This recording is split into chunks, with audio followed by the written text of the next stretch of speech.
Hello, my name is Sebastian Janik in the booth with Matt Tiart. Tonight we are back for another edition of Wildcat Hockey here at the Tucson Arena. On this Saturday, we got the D2 Oregon Ducks coming in to take on the D1 Wildcats. But this is a very good D2 team. A good D2 team can beat a good D1 team on any night. We'll see how that plays out tonight. Looking at some of the special teams that have been a plus and a minus for both teams, Matt, what have you seen from the statistics that stands out to you? Yeah, the Ducks are 94% on the penalty kill. That's incredible. I'm assuming that they have to be a top in the country. Arizona's going to have to get some clean entries and spread out the ice if they're going to be successful on the power play. And hopefully some of those offensive production numbers can come on the power play tonight. One line to look out for is going to be Anthony Cusinelli skating with Johansson and Max Meyer. The team has called that the Social Security line, got 3 fifth-year seniors on that line, but all 3 offensive guys looking to get a spark. You know, when a coach is juggling lines like we've seen here from the U of A, what do you think that coach is looking for, you know, and how do you think changing lines can get a spark for a guy? Yeah, I think it's really important to put those seniors together, especially on a night like this. Oregon is now on their 3rd game in 3 nights. So that seniority, that comfortability with each other is really going to be key in this game. And Oregon, up until their game last night against GCU's D2 team, were undefeated on the season. They were 10-0. They're now coming into this building 10-1, but on the 3rd game of a 3-game road trip. We'll see if the Wildcats can take advantage of maybe those tired legs, but we know this Oregon team is going to be here to play. Yeah, I think it's actually something to watch out for. They're on their 3rd, like I said, 3rd game and 3rd night. This is our 1st game in a week. It's going to take us a little bit to get our legs together. They have their legs together. It just depends on how comfortable we are and how tired they are. So. And the next time the Wildcats take to the ice, they're going to be taking on our arch rivals, ASU. This is going to be a bit of a, you know, a tune-up preview game, but we're going to have some time off in between this game and the ASU game. So I think that's a good point. That week off, we'll see how the Wildcats can get going on the first shift. Yeah, hopefully our guys can go home for Thanksgiving, see their families, but that the other school in the state of Arizona that shall not be named, we play them, and it's such a heated rivalry. It's going to be a bloodbath. And so even though this Oregon team might be tired, might be D2, they are not a team to take lightly, and Coach Berman's going to be looking for 100% effort because every game at this point in the season, this will not count for the ACHA standings for the Wildcats, but every game, you know, is a battle and a test and a chance to get better. Yeah, it's a tune-up game, like you said before we started on the live stream. It's a tune-up game going into the ASU game. This is all about, like I said, getting our legs together and just getting our psyche right to play our rivals. Alrighty, folks. Well, we'll be back in about 5 minutes with Puck Drop.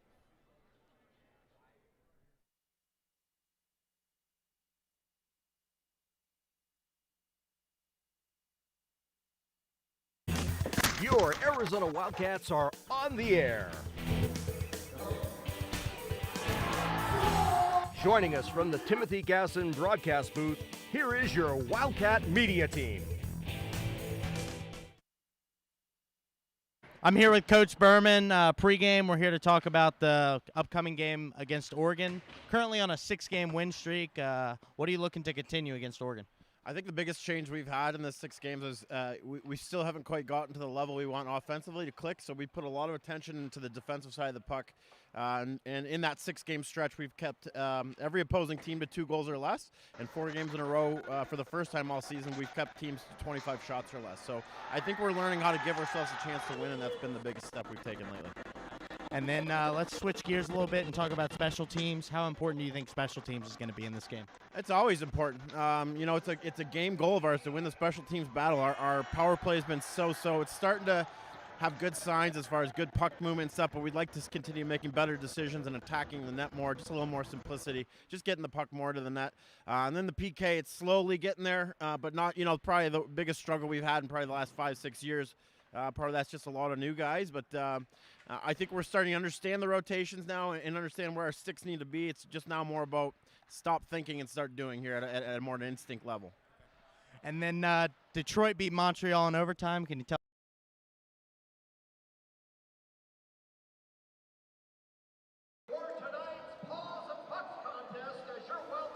Take on the Ducks from the University of Oregon. Here's the starting lineup for the visiting Ducks. Starting at left wing, number 37, Griffin Minchin.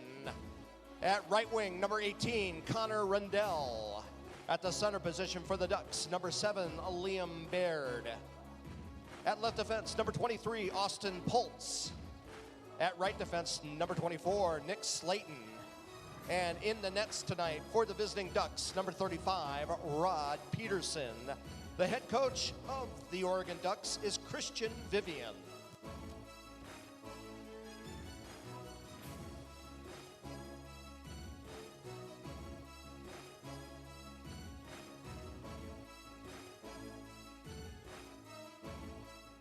And welcome in, everybody, to another edition of Wildcat Hockey. We will be getting our starting lineups here in a couple seconds. I'm Sebastian Janik, joined in the booth by Matt Tiart this evening. And we're getting ready for a great game. Let's get these starting lineups. Jesse Lowell. At right wing, number 11, Will Josephson. At the center position for your Cats, number 20, Brody Selden. At left defense, number 13, Matthew Hull.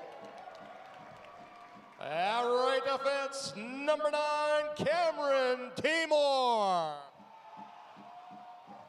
And in the nets tonight for your Wildcats, number 31, Rhett Kimmel. The head coach of your Wildcats is Chad Berman. Ladies and gentlemen, we ask that you please rise. Gentlemen, remove your hats and face the south goal for tonight's national anthem.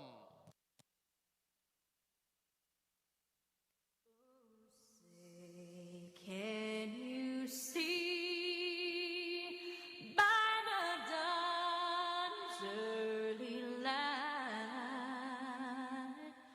what so proudly we held at the twilight's last gleaming, whose broad stripes and bright stars through the perilous fight o'er the ramparts we watched were so gallantly streaming. And the rugged the bombs bursting in air gave proof through the night that our flag was still there. Oh, say does that star-spangled banner yet wave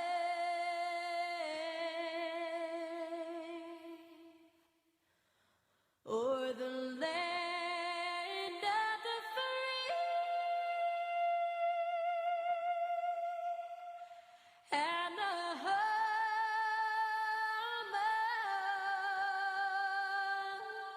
of the brave. And let's get ready for puck drop. So looking at this Oregon team here, you might see their bench is looking a little bit thin this evening. Oregon's going to be dressing 14 skaters, it looks like. There's the third game of a 3-game road trip.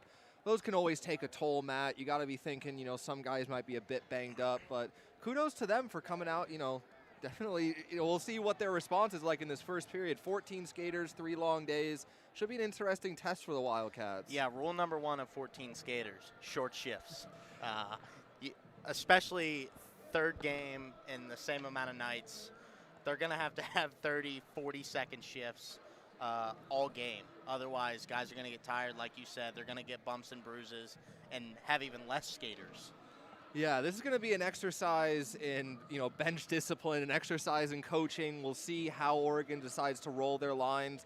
They've got a couple very dangerous forwards up front. We're going to see Liam Baird, number 7, here to take the face-off. One of their skaters who seems to have the puck on his stick just all the time. And we've also got Rendell there at number 18, but it looks like this puck is going to come back into the U of A zone off the face-off. Cameron Timor behind the net, over to Josephson. looking for a little outlet, doesn't get there. Josephson now up to Selman, the leading scorer for the Wildcats. First year here wearing the Wildcat A, and he's the team's top scorer. Love to see that from a new guy. Timor with a shot, doesn't make it through. Hole tries to get one down low. Now Josephson over to Selman. Selman back to Hole. Looks, shoots, gets all the way through. I don't think Peterson saw that one until after it hit the boards. We've got Josephson on the forecheck. Good first shift here. Now out in front, and it's going to be Lowell with a shot. Ooh, and Baird is just able to clean that one out of the blue paint, but Oregon looking a little bit slow here off this first shift, like we were just talking about. That puck squirted through, too. If there was any sort of presence in the goal crease, that would have been 1-0 Wildcats. Yeah, that's a good first shift there to establish, a little bit of offensive zone time, get the cycle going, but we're going to get Oregon here, getting it down low. That's Crows now. Crows. And we've got Johansson over to Timor. Timor looking for Cusinelli. Johansson trying to get on the forecheck with Cusinelli. Just can't quite get there. Oregon will punch this one back. Hole will go to retrieve. Rendell on the forecheck. Number 18 for Oregon. No, 16, my apologies. Looks like we got the Social Security line out there for the Wildcats. Yeah, all fifth-year seniors, Meyer, Cusinelli, and Johansson. Fifth-year guys coming together.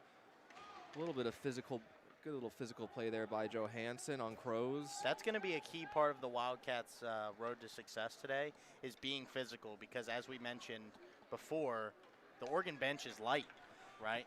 You want to lay those bodies, you want to be physical, get those bruises on Oregon, and with short shifts, they won't want to go back out there. No, if you can get, those couple hits early, they'll be a lot more sore than they would be by the third period. Absolutely. So we'll see here. We got Baird already right back on the ice, a player they look for a lot of ice time from. So he was on that starting shift, already back out here.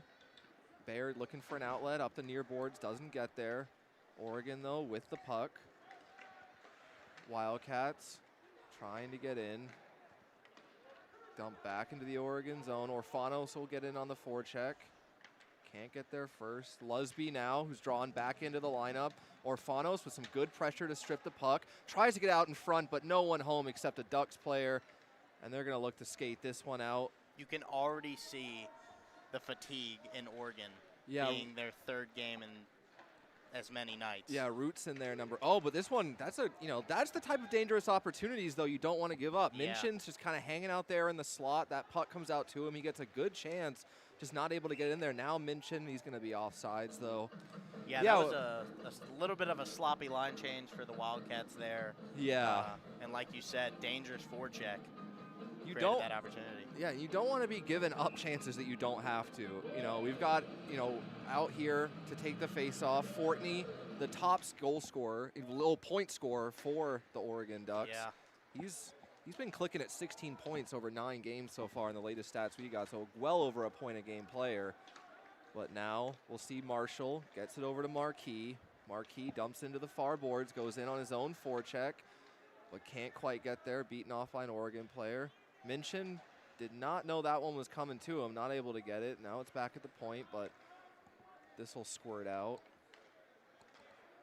So back on it now. We've got McCauley, who's drawn back into the lineup. McCauley not able to get a pass through a defender. This one right over to Minchin in the soft area, fights through and gets another shot. Kimmel did not have to fight that one off, but now we've got Fortney behind the net. But the Wildcats are able to, and a massive hit along the far boards there.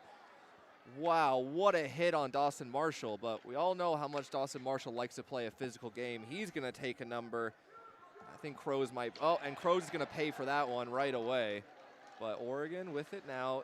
Honestly, with how much this team has played in the last 3 days with only 14 skaters, they're impressing me right now with their ability to not just get hemmed in their own zone. But we'll see what the Wildcats can do here with Josephson. Yeah, they're looking to start fast, and that's what you want to do, especially if you're fatigued. Get on the board early and see what the other team has for you.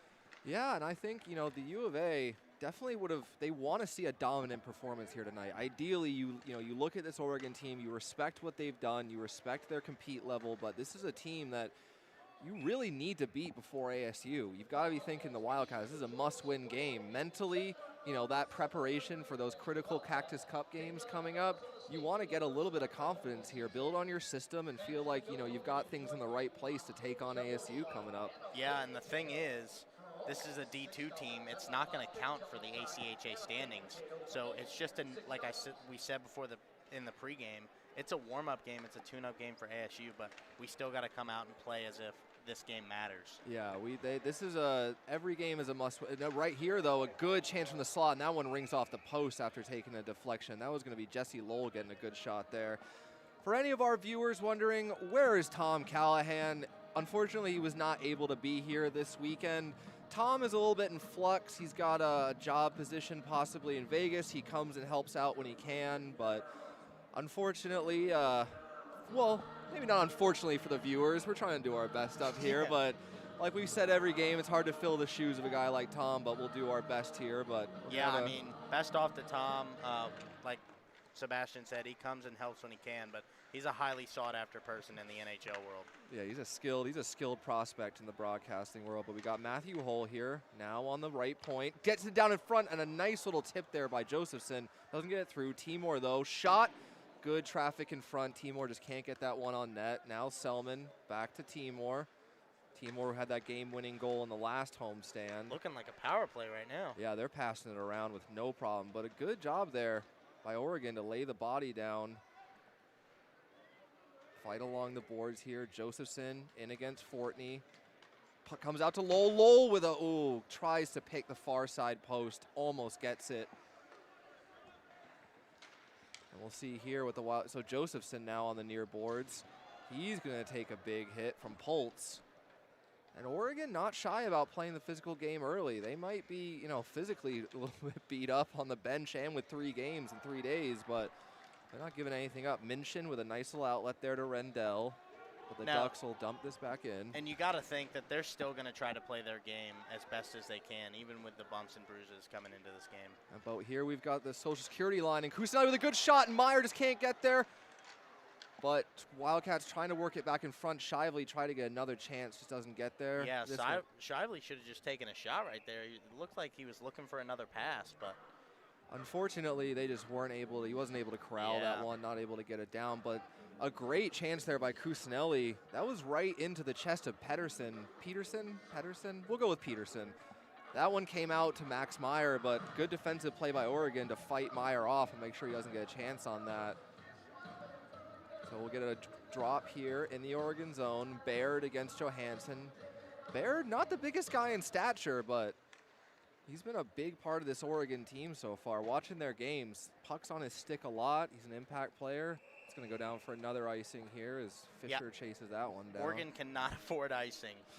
3rd game in 3 nights. No, this is going to be a mental test as much of a physical one, because all those little mistakes you maybe get away with when you aren't as tired are going to, they're going to open up some glaring weaknesses if you keep playing into that. And we'll see what this game goes on. 13:36 left in the first period. Score still 0-0. Wildcats win the faceoff. Shively gets it to Kusanelli, over to Fisher. Fisher with a good hard shot. I think Johansson got a little tip on that. Another good shot. Johansson in there. Quick whistle. Puck might have still been loose there, but Johansson was in there, digging at it. And I like what I'm seeing from the Wildcats. You want to have a shoot-first mentality against a team like this that is in that situation of playing so many minutes of hockey in the last 3 days. That shoot-first mentality, make them scramble, make them be looking for where that next shot's coming from. And I like this. The Wildcats are not overpassing it. They're not looking for those, perfect little tic-tac-toe goals only. They're firing a lot of shots here on Pedersen early. No, they're doing a good job of spreading out the ice as well with these tired Oregon skaters. I mean, that pass cross ice from Kusanelli to Shively, that was right on the tape. Yeah, and Kusanelli, one of the team leaders in assists. He hit a big milestone recently, hitting 150 points, but this is going to be Fisher bringing it over the line. Fisher tries to get to the net, can't get there. Fisher still with the puck, little dipsy doodle there, but catches an edge and goes down. Ooh, big hit there on Johansson. This comes out to Kusanelli in the slot, though. Kusanelli with a good shot, does not get it through Peterson. I don't know if they've seen tape or something, but they're going stick side. They're trying to go high stick side almost on every open shot they have. Yeah, but right there, a little bit of mental unawareness there as Oregon just threw that one out in front. The goalie, Peterson did not know where that one was going.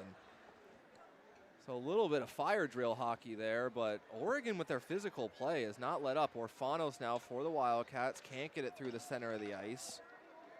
And we're gonna have Rootson going in on the forecheck. This puck will just skitter on Kimmel, and I think this is the first time Kimmel's going to touch the puck in this game. We've got 12:17 left in the first period. Kimmel finally gets to touch a little bit of rubber here. They've gotten 1 or 2 shots on net, but he hasn't seen anything besides that. And Rhett Kimmel getting his second start in the ACHA, one of the up-and-coming goaltenders for this program, and he's looked really good in the first game he played. Got the shootout win, and shootouts for goalies, that's about the ultimate test when you're testing out a brand new rookie goaltender. Yeah, plus, like you said, second start, you want to get him some easy shots early, some shots where he can see the puck all the way through. Nothing cheesy, no scramble goals. Yeah. So get him comfortable, get him in this game. And the Wildcats have done a good job in recent games of making sure, ooh, there's a massive hit there. Yeah, Wildcats giving the physicality back to him a little bit. That's Lusby. It looked like he had his number. Yeah, Lusby is drawn back in after being out a little bit with an injury. And Coach Chad Berman told me before the game, you know what Lusby brings? Size and speed. Right there, able to use both of them and just lay a massive hit. You think Berman knows what he's talking about a little bit? I actually, surprisingly, he seems to actually know what he's doing. It's probably why he's led this team to back-to-back conference championships. Yeah.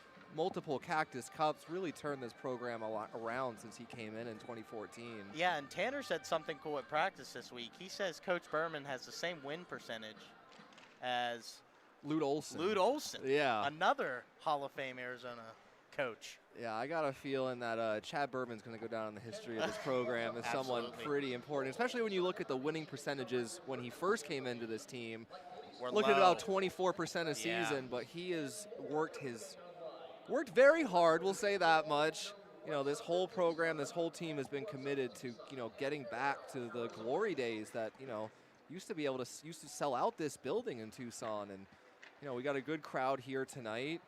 Yeah. Pucks and Paws night here at the TCC, Tucson Arena. So we've got a few furry friends in attendance, and we'll see if the Wildcats can put some goals up to entertain them as well as the fans. But Rendell here tries to go to Fortney. Fortney can't get it. Minchin can't get it either, and that'll be offsides. This will come out of the Arizona zone. Yeah, there's a decent crowd tonight, actually.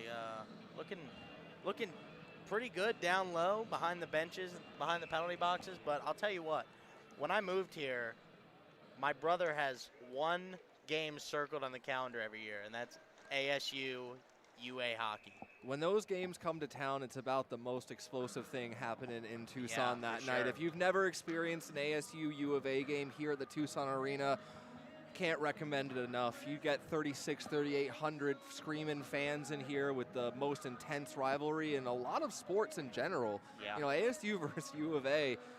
You know, I've grown up here, so it becomes a little bit of a joke kind of as you get older. You know, you don't maybe take it as seriously, but when you hear the passion from people about U of A versus ASU, it is a great quote from, you know, one of the absolute legends of this program, Timothy Gasson, was, "I don't care if it's checkers. We beat ASU. It's what we do." Yeah. But right now we're going to get back to focus on the Oregon game. Just it's been a little bit of sloppy hockey. You know, Oregon hasn't generated much. U of A hasn't generated too many high-danger chances. Minchin takes a big hit there. Rendell on the forecheck. And we're seeing those quick shifts, these quick line changes here from Oregon. Yeah. I don't think many guys are spending more than 20 seconds on the ice at the moment. Selman can't get through Crows. Crows dishes it over to Baird. Liam Baird looks for a pass, gets it over, goes for the little one-time pass. I think Crows was driving the net there looking for a backdoor tip on that shot pass. Yeah, that looked like a slap pass. That was a great idea as Baird was crashing the net. Baird there gets this puck stripped. 4-on-2 developing here. Wildcats with numbers. Lowell tries to get it over. Selman just can't get the handle on it. And it's going to be the Ducks bringing it back up the ice. Good little burst of speed there. That was great, D. And he's in on a breakaway. Oh, and just cannot settle it down before getting a shot on Kimmel. But what a great individual effort there from Slayton. Yeah, I was just about to talk about Slayton. That was a great stay-at-home defense effort on that 4-on-2, and then breakaway on the other end. Yeah, the top scoring defenseman for the Ducks, and he really made that little self pass there, gets through two defenders. But now we've got another opportunity here for Oregon with numbers, but this one is a good defensive play. We're going to have Josephson for the U of A, looking to break it out. Josephson around 2 Ducks, little stick off the, little pass off his own skates, but just can't get it through for a shot. Yeah, it looks like someone's been playing chill. Yeah, getting those ideas for Deeks. This is a nifty little move there. Unfortunately, though, not able to turn in anything. Hedgecoke back on defense behind the U of A net. Hedgecoke looking for an outlet. He's got Meyer going up through the middle, gets Meyer, but he just can't handle that one.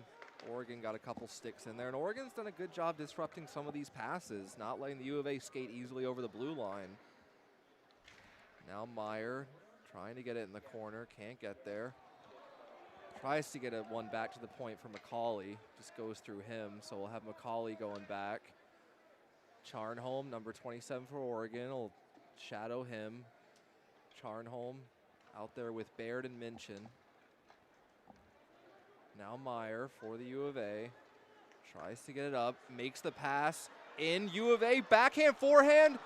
Oh, and just Duke Litwin, who has really looked good in a lot of these games with his speed in his hands, just can't get that one past Peterson.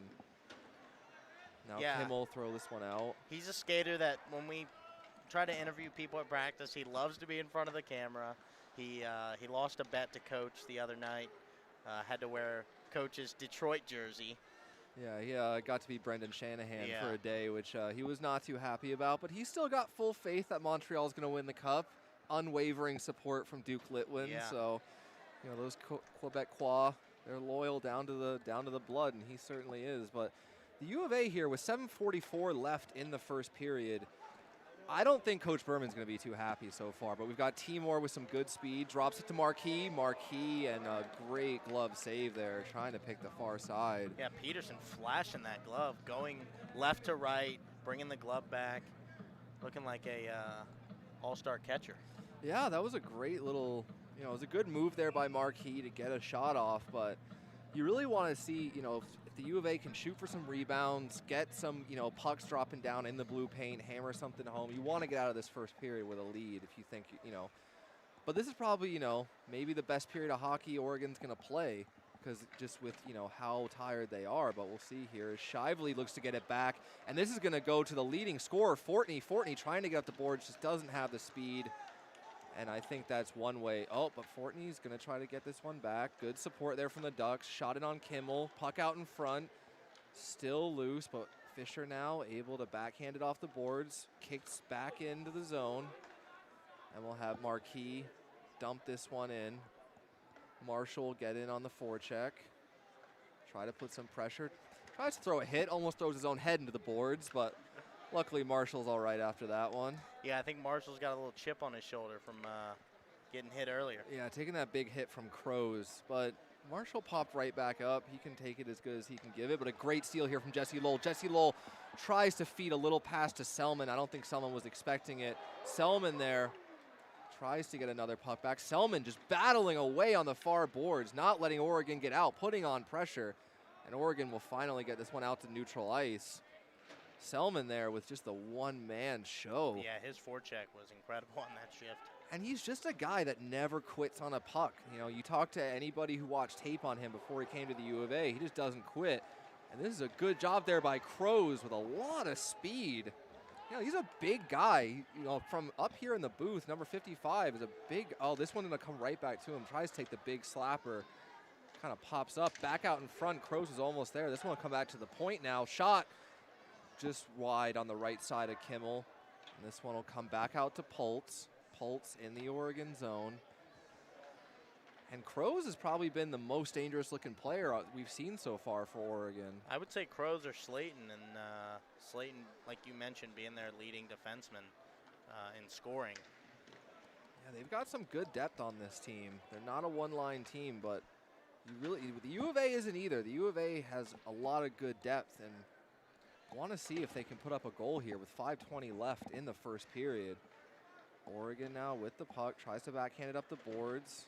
Crows bats this one out past the red line. Now Timor.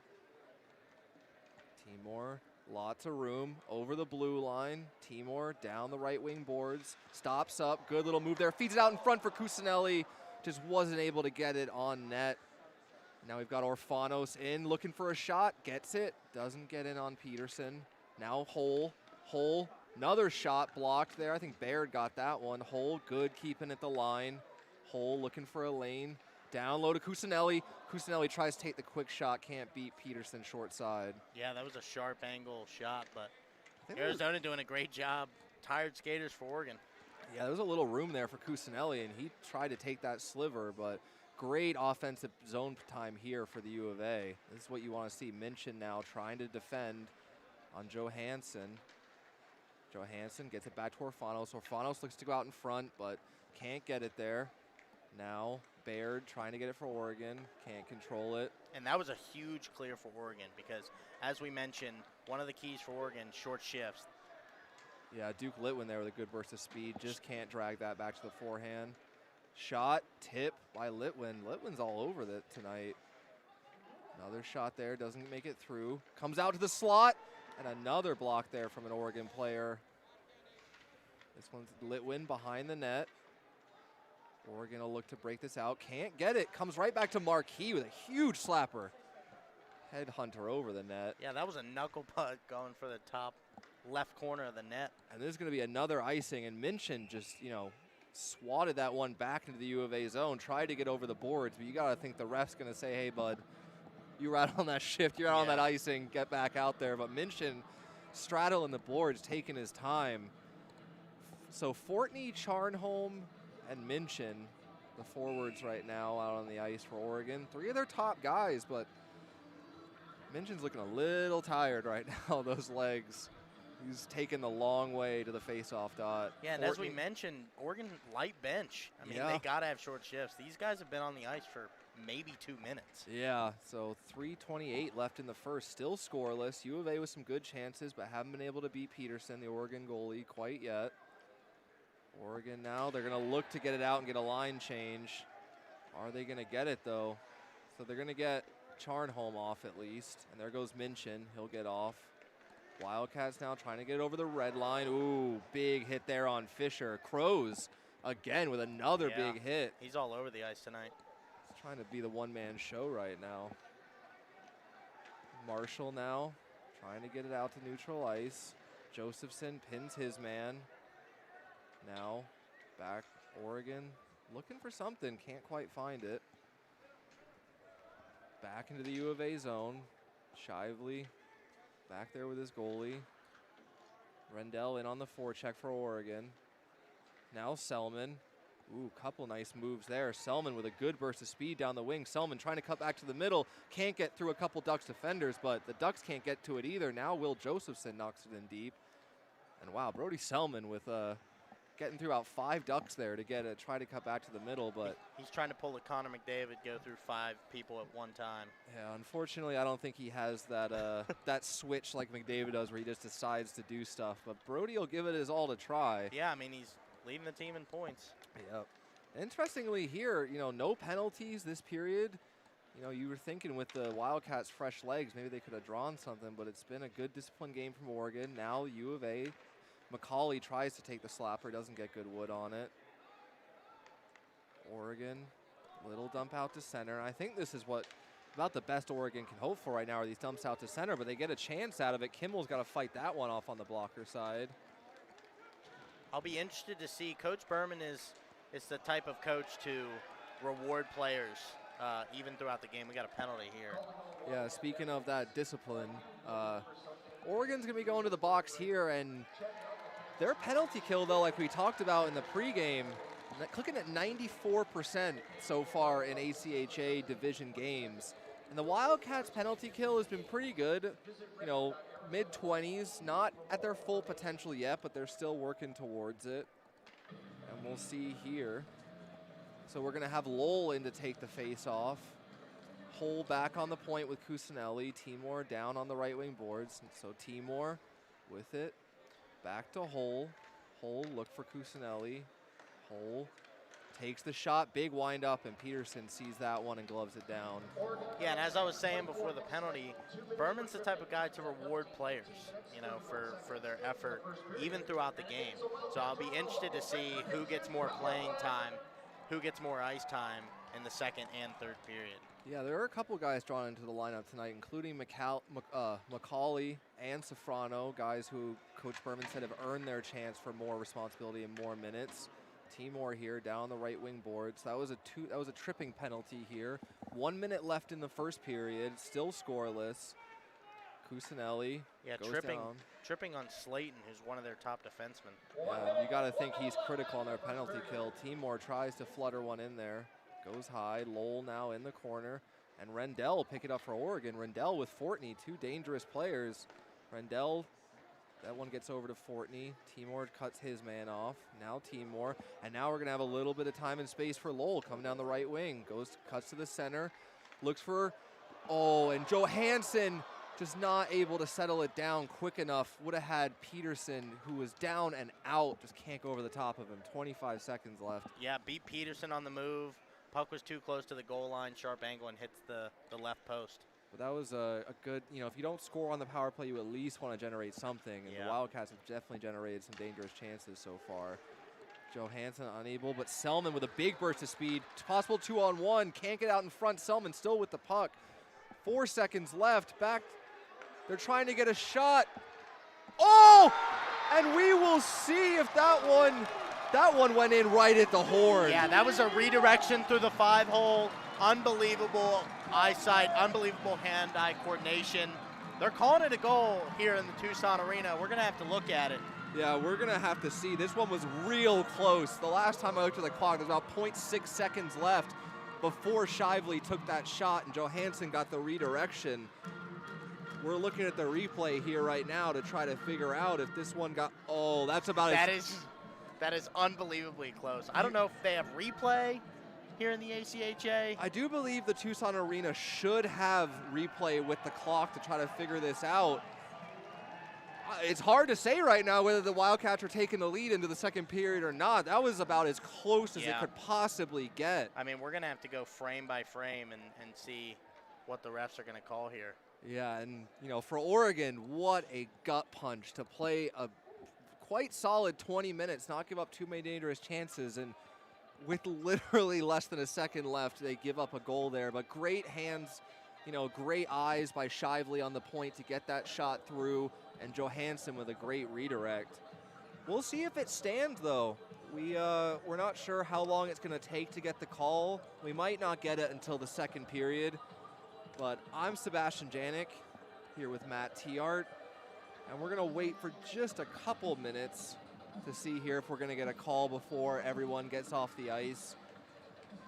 Got the Oregon coach asking for an explanation. Obviously, the Wildcats aren't going to ask for an explanation if it does count because they're going to be very happy to end the period with a lead.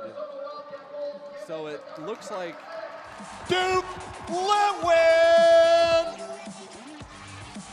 That's Litwin, unassisted, time of your Wildcat power play goal. 20 minutes in the first period. Well, either we're wrong on the call or Joe, our PA guy, is wrong on the call. We're going to have to get a clarification at some point, and we're going to get the chance here from the U of A home team, from the home crowd. I don't think they know the goalie isn't on the ice anymore, but they're still going to give it to him in the locker room. So we will be back with second period action after this intermission.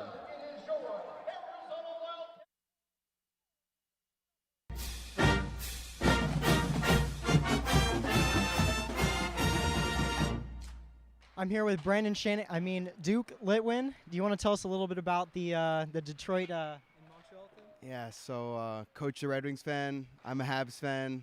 The Habs let me down, but it's okay because, we got a tough record right now, but we're probably going to win the Cup this year, so we're going to figure it out real soon. And then switching gears, what are you most excited about this weekend for the game against Oregon? I'm excited to play a new team. I mean, I haven't played Oregon since we've been here, and I'm excited to see a couple pups in the crowd too. Because of Eller, I've had once-in-a-lifetime opportunities. I've learned to step outside of my comfort zone. Eller has given me a platform to bridge my technical skills into managerial skills. Because of Eller, I've grown my professional network. Because of Eller, I am more passionate about my goals. I've met amazing people. Because of Eller, I have endless opportunities. I am more involved in my community. I've been able to enhance my public speaking, which led me to get my internship this summer. I've started taking more initiative in my life. Because of Eller, I have a home here at the U of A. I'm Javier. I'm Vikas. I'm Sariska. I'm Natalie. I'm Itzel. I'm Daniel. I'm Javier. I am Paola. I'm Brent. I'm Katya. I'm Jason. I'm Sean. I am Vedashri. I'm Jennifer. I am Eller.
Welcome back to the Tucson Arena. I'm going to be joined in the booth here by Garrett Kane, usually our producer. He's going to be jumping on the headset for this period. Garrett, what did you see in that first period from the U of A? I was seeing a lot of plays where the U of A was kind of slowing themselves down because of Oregon. They look a little tired. Yeah, I think that's a good point. You know, Oregon, for anyone who doesn't know, this is their third game in 3 days. They've had a pretty decent first period. They did get hemmed in their own zone a lot. Wildcats had a lot of high-quality chances, but were only able to convert on one on the power play, which was Johansson from Shively on a tip-in, and that came in the very, very final seconds of that first period. And we're going to see if the U of A can kind of try to blow it wide open here a little bit, you know, take advantage of a team that's tired. Only is dressing 14 skaters for this game, but Oregon's had a lot of fight in them so far. Yeah, I'm looking forward to seeing for the second period to see if the U of A is going to keep it up with the intensity, since they're going to be Oregon's going to be slowing down a little bit because of their legs. Yeah, the pressure is going to be on the U of A to take over this game. You don't want to let a team hang around. In this building, we have seen the trouble that comes from letting a team hang around, get into overtime, have to go to a shootout. Those are key points. This isn't an ACHA game that is going to contribute to the points, but a big mental test here. So coming into this second period, 1-0 U of A, and we'll get the starting line for the U of A here with Selman, Lowell, and Josephson. It's looking like Fortney and Rendell and Minchin are going to be for the Oregon Ducks to start the period, and the Wildcats win the face-off. It's Timor over to Lowell, and we're going to get a correction First here. goal for the power play goal at 20 minutes in the first period. Give that goal to number 28, Alex Johansson. Number 5, John Shifley with the assist. So got a little correction there. Jersey was tucked, hard for the scorekeepers to see 26 versus 28. The Wildcats here are going to have a chance to use that speed, but a good positional play there by Rendell, number 18. But Wildcats right back up with it, looking to get numbers. Timor over the blue line with a burst of speed. Down the far boards, around the back of the net. Tries to get it out in front. Fortney, number 9, is the only player there who's there, though, for Oregon. And he's going to get about with Lowell. Lowell tries to go back to the point, but Timor had moved into that middle shooting spot. Was not there on the point, but Hull will collect from Kimmel. 1 minute gone in this first period. Hull going to take his time, wait to set up, finish the line change. The Wildcats are going to get all fresh bodies while Oregon decides to wait, watch, and see what happens. Interesting take on the pressure play there, but Wildcats here with a good play. Johansson, the goal scorer, down the wing, tries for the wraparound, almost gets to there. Another shot, and they score! It's John Shively from Josephson, and those two guys are just making magic happen right now. You see the puck get picked up right away. I think that's going to be Shively's first goal as a Wildcat. Yeah, that was a beautiful play, collapsing down into the middle of the ice there to get that shot off. And John Shively, a talented two-way defender, sees that open area in the slot, gets in there, pounces on that rebound, and in the first minute 20 of the second period, definitely going to get a great insurance marker here, so that 1-0 hang-around situation is out of the window now. So see if the U of A can just keep piling it on. We'll give it to number 5, John Shively. The assist goes to number 28, Alex Johansson, and number 15, Anthony Cusinelli. That's Shively from Johansson and Cusinelli. Time of your Wildcat goal, 1 minute, 19 seconds in the second period. So the Wildcats here, but the Ducks with a good comeback shift. Got Crows here on the far boards, fans on that puck in a battle with Meyer. Oregon picks it out. Fisher behind the net. Baird gets in on him, but it gets over to Meyer. Now Cusinelli, the captain, down the far boards. He's going to add to his assist total. He's the leading assist getter on the team right now, and good to see Cus getting some more points. So now Rutsen can't get it through the middle. Good pick there by Orfanos. Orfanos gets through a couple Ducks, dishes it down deep. Litwin with a good burst of speed, puts on the pressure. Rutsen takes a big hit there from Orfanos. Orfanos making his presence known, not turning down a hit at any point. Litwin now right into the center. Shot, good block there. U of A's doing a really good job on collapsing on that inside right there. Yeah, Lusby here with the puck. He got that chance but couldn't get it through the Ducks defender. Taking advantage of those rebounds, getting into those soft areas. This will be not ruled in icing.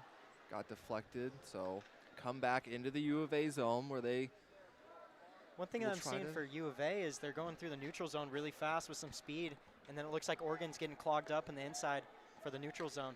Yeah, absolutely. Oregon really hasn't been able to get much on the breakout. They've kind of just been forcing some dumps, trying to get, some dump and chase hockey going. And right here, Rendell, though, with a good little job to pull that puck out of the pile. Minchin's going to try to get on the forward check. McCauley got there first. Support from Lusby. Lusby on the boards. A little bit of a tie up here, trying to get out. Fortney gets it out, gets over to Rendell. Rendell gets it through Marquis. Rendell still with it. Goes to turn and shoot, and a good block there from McCauley. Knocked the stick out of his hands, though. Oregon here with a little bit of sustained pressure for the first time. 16 minutes left in the second period. Oregon will dump it in. Baird will get it on the forecheck. Baird, nice little stop move, takes a shot, doesn't get in on Kimmel. Now we're going to see if the U of A can break it out. Can't get there. Selman not able to get it through. Crows and Baird. Now Kimmel, throw it around the boards.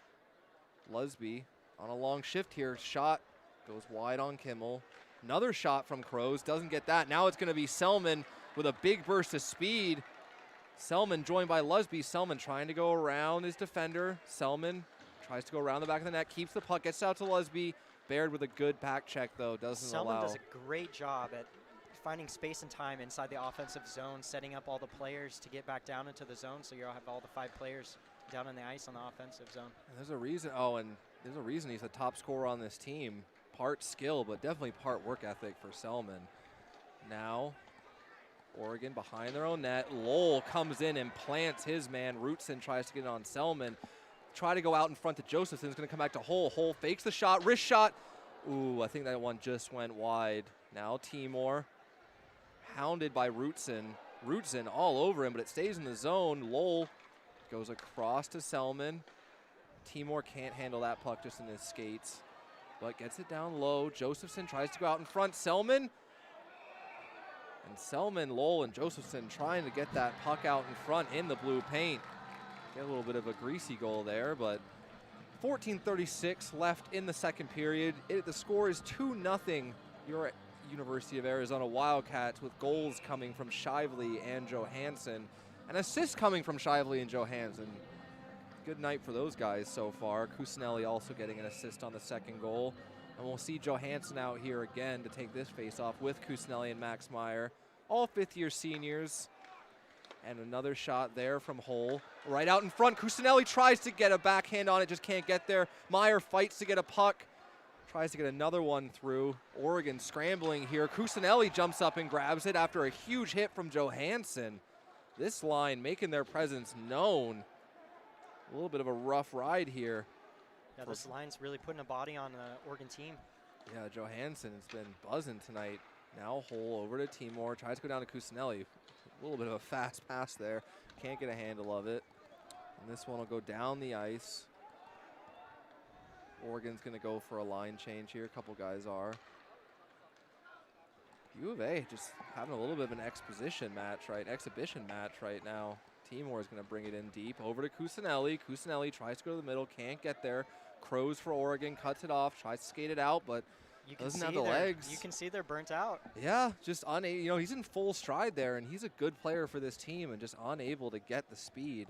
So it's going to be Slayton now trying to get it out, and this will go right to Litwin. Litwin with a shot. Can't get it past Peterson.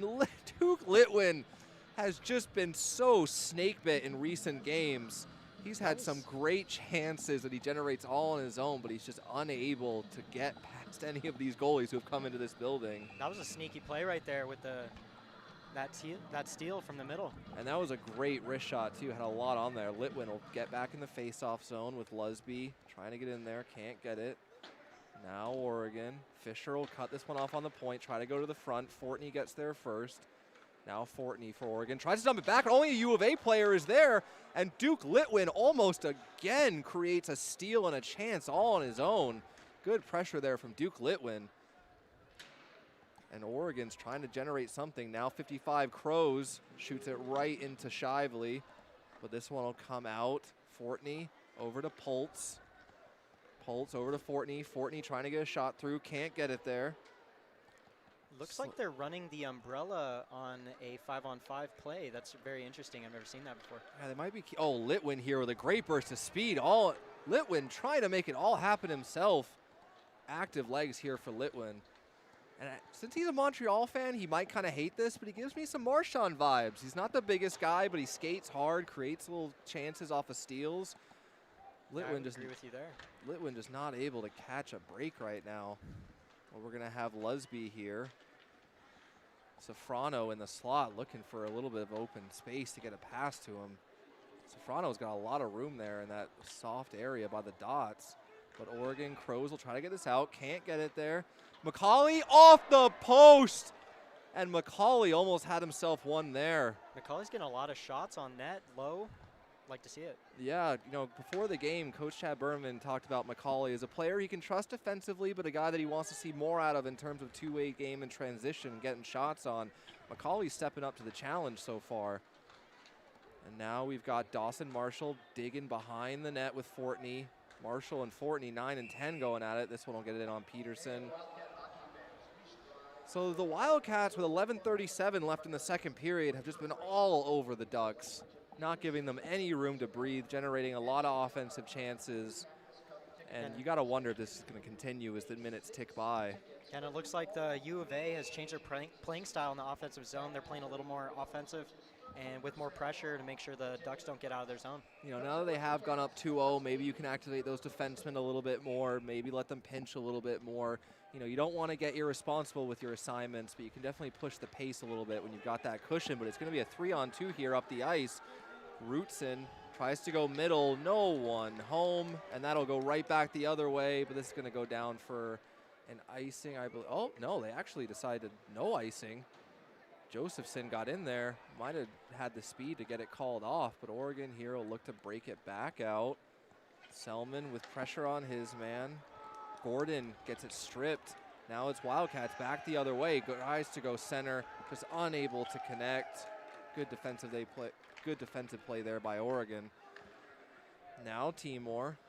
Oh, tries to go Selman in the middle. It comes right to Baird. Baird not able to drag the skate. And this will be an offsides and will come back outside the U of A zone. So the U of A playing with a lot of speed, a lot of tenacity. And we'll see what this 2-0 score ends up being after 60, but good effort here from the Cats in the second period.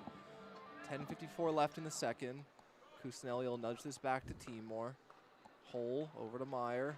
Meyer takes a hit to make a play. Now Johansson tries to get in, and that one's going to go off into the bench. So we'll get a stoppage of play here, and you know, looking down at the numbers for the Ducks, they really are relying on their top guys. Even with this shortened bench, you know, 14 dress skaters, they're still looking for their big players to step up. A guy like Fortney, number 9, in for the faceoff, a team's top scorer.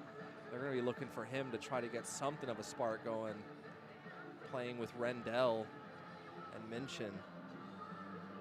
But a good game so far, good effort from the Wildcats, and definitely some pushback from the Ducks too. This has not been a completely one-sided affair, or at least not quite yet. At least we'll see if the Oregon legs survive a whole 3 periods after so much hockey. Another shot out in front.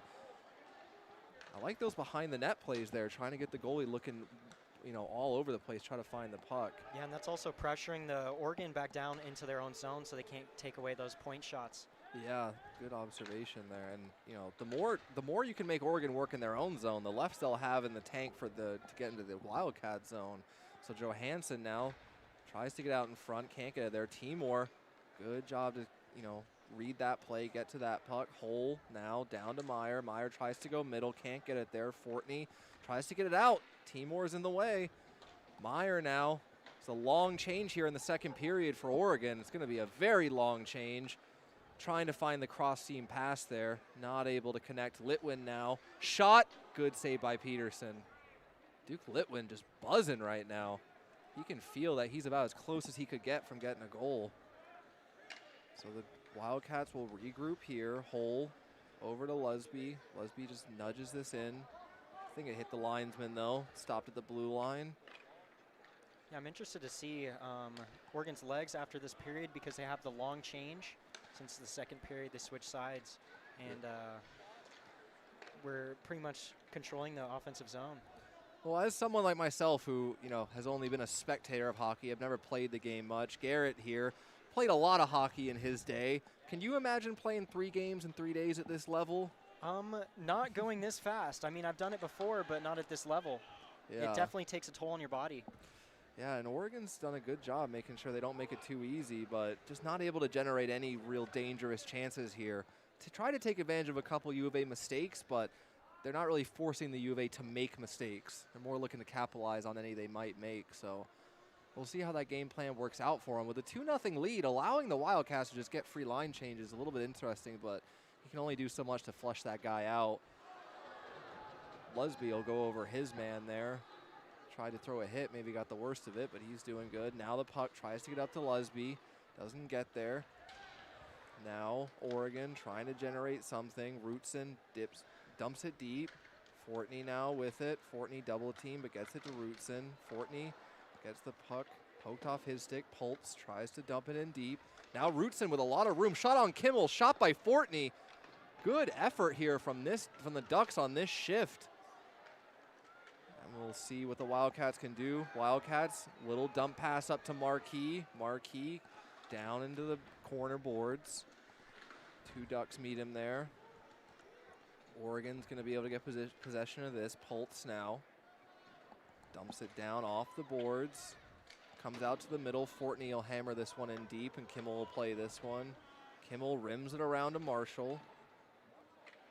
The Wildcats are going to dump this in here and get on the forecheck. Ooh, that was a close one on the icing. He must have been just behind the red line. Yeah, that was pretty close. He looked pretty confident. I think it's interesting that the Oregon team's dumping it into our zone. Usually when you have short players, you don't want to play jump and chase because that exerts a lot of energy. Yeah, definitely. And we will see if the Ducks can win this face-off. Oh.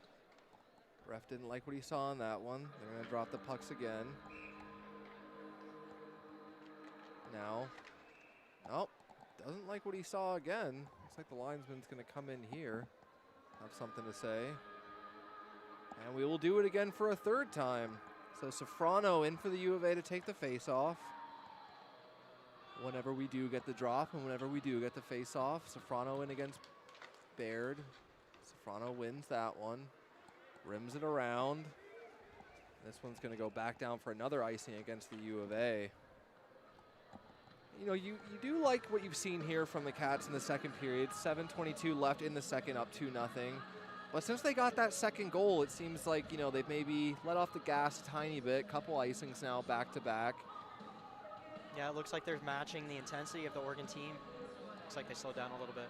Yeah, but something you never want to do is play down to another team. You want to play to your level, and I think the U of A knows with the next game's coming up against ASU. They're gonna need a hell of an effort. That's something you can't sacrifice is your speed on the ice. No, definitely not. Oregon here, Minchin now trying to generate something, goes back to the point. Good pressure there. Not able to have any time with it. They get it around the U of A net though. Now Rendell for Oregon. Rendell feeds it up the middle. Looking for a drop pass, doesn't get there. Behind the net. This is probably the most offensive zone time we've seen. And I think we're going to have a penalty here called on the U of A. Yep, it's going to be number 8, Macaulay, going off for tripping. So with 6:48 left in the second, U of A up 2-0. We're going to get to see the first power play here from the Oregon Ducks. We'll see what unit they bring out first. You got to think Fortney is going to be out there, their top scorer. So yeah, it's going to be Fortney in to take the face-off.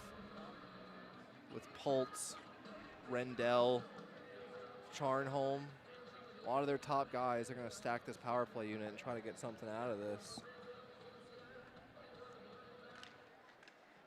Oregon wins the face-off. For tripping, time of that penalty, 13 minutes, 12 seconds in the second period. Brody Selman with a big burst of speed gets in there. Now Jesse Lowell looking to get something happen, shorthanded. They're playing really aggressive for a PK. Yeah, I think they're going to, they're thinking about those legs, the fatigue level. If they can pressure them, those shorthanded breakaways, we could see if they could generate something shorthanded here, because you think Oregon's got to be desperate for a goal on this power play in this critical moment of the game. Hull dodged a big hit there, and he'll flip that one out to center ice. Pultz there trying to get physical, trying to get something to happen. It looks like they're sending 2 cherry pickers on the blue line. Yeah, they got Rendell sitting up here on the far boards, and then they've also got number 23, Pultz.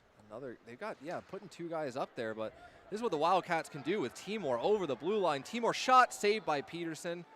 Timor now tries to go back to the point. Shot. Oh, good traffic there out in front from Josephson, but just can't get the puck through him onto Peterson. Oregon now with a burst of speed. Minchin over to Baird. Baird holds, waits for Minchin. Minchin in support. Baird looking for a lane, gets a shot in. Good stop by Kimmel. Holds that one, no rebound. You had Rendell right in the blue paint with him. Good stop there by Kimmel, who really hasn't seen many shots. We got to think those shots the actual saves he's made have got to probably still be in the single digits here.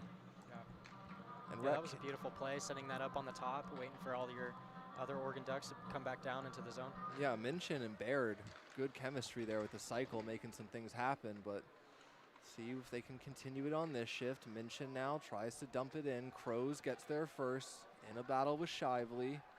Now Minchin gets it across. Looks like they're starting to figure out our penalty kill. Yeah, a tiny bit. Baird there, back to the point. Throws one in. Kimmel fights that off with the blocker. Shively can't get it out. Oregon, another shot. Kimmel blocker save on that one. Slayton there generating some stuff from the point. Slayton trying to get control. Crows with another big hit, number 55. Crows in a puck battle. He can't get it through. This goes back to Minchin. But this one will come down, but it goes straight to U of A player. U of A scrambling to get control, and here we go. Looks like it's going to be Litwin with another big burst of speed. Litwin trying to go to the outside. Good defensive play there. Litwin just couldn't quite beat his man. Fix, good stick position. Got a 3-on-2 developing for Oregon. Rootson tries to get it across. Timor, good job to get the body on his man. Timor gets pulled down there, but the ref's arms stay down. Now Baird trying to pressure. But Timor will go back to Hull, so penalty is expired here. Good penalty kill by Arizona, but a couple good shots from Oregon. Definitely they could look at that as something to build off of with 3:52 left in the second period. Now Cameron Timor down the near boards. Timor tries to go across, gets it there, tries to go out in front. Oh, Orfanos almost gloved that one down to himself, but couldn't quite get there. Now Selman. Selman tries to get across Timor, doesn't get there. Selman, good puck retrieval. Selman with a shot. And Peterson looked behind him on that one. I don't think he was sure if he squeezed that off or not, but good save there, good effort by Selman. We'll get another face-off in the Oregon zone. So on that power play, Kimmel did have to fight off a couple good chances there, but good active movement from him. Yeah, he had great positioning in that zone. Definitely a bright spot in the future of goaltending pipeline here at U of A, but Jesse Lowell here with a good shot. Peterson fights that off. Now it's Josephson back to Timor. Timor looking for a lane, finds, double deflection there, almost gets in on Peterson, just goes wide. Josephson, good job to get it across Timor, back over to Hull, just could not corral that on the backhand. Hull back to the point, Josephson, shot, tip. Oh, and that one just trickled wide. Great hand-eye coordination there from Selman, and they're not done. Wildcats looking to bring it back in. Josephson, good ability to possess the puck, but can't get the shot through. Now it's Crows. Crows for Oregon. 1-on-3 over the blue line. Crows breaking in, and Crows is going to draw a penalty there, and he went crashing really hard into the net after that play. Yeah, that post did not feel good on his stomach. No. Crows able to get up on his own, though. Definitely good to see. Crows, though, by far, I think the most impactful Oregon player. It looks, no, he's not going to be able to make it off on his own. I think his knee went into the post there. And that's a shame because Crows has been having a great game for Oregon, been generating. Yeah, he's been really keeping up the intensity up in front. Yeah, Unfortunately, he's the only one that's being going full speed into the zone.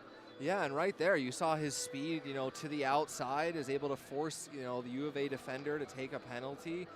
And with 2:43 left in the second, the Oregon Ducks will get their second power play of the period and of the game. Yeah, unfortunately, hockey's team game, so you got to play with all 5 players. Time of that penalty, 17 minutes, 17 seconds in the second period.